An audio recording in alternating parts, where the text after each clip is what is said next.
तो स्टूडेंट्स, आज का चैप्टर है इशू ऑफ शेयर्स यानी अंशों का निर्गमन। अब शेयर्स होते किसके हैं? ये एक जॉइंट स्टॉक कंपनी के होते हैं। तो वो समझने से पहले हमें कंपनी की डेफिनेशन समझनी होगी। कंपनी होती क्या है? तो एल एच हैने के according company is an artificial person created by law having separate entity with a perpetual succession and a common seal. ये बोलता है कि कंपनी एक कृत्रिम व्यक्ति है।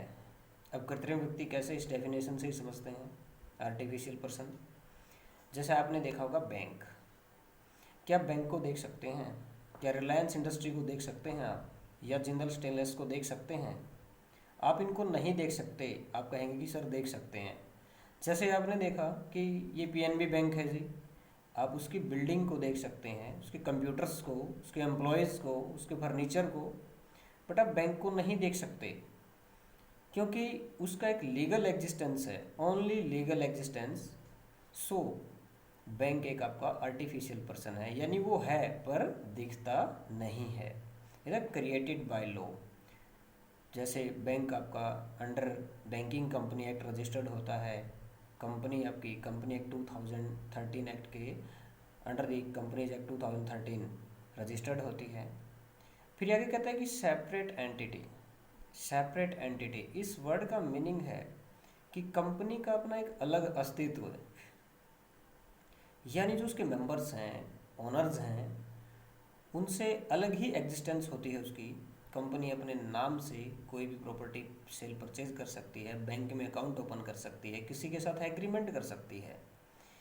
जैसे आप रिलायंस की कोई भी सिम खरीदते हैं तो रिलायंस कंपनी का फॉर्म आता है आपके पास, उसमें आप आपके नीचे सिग्नेचर करते हैं तो राइज डीलर का साइन होता है।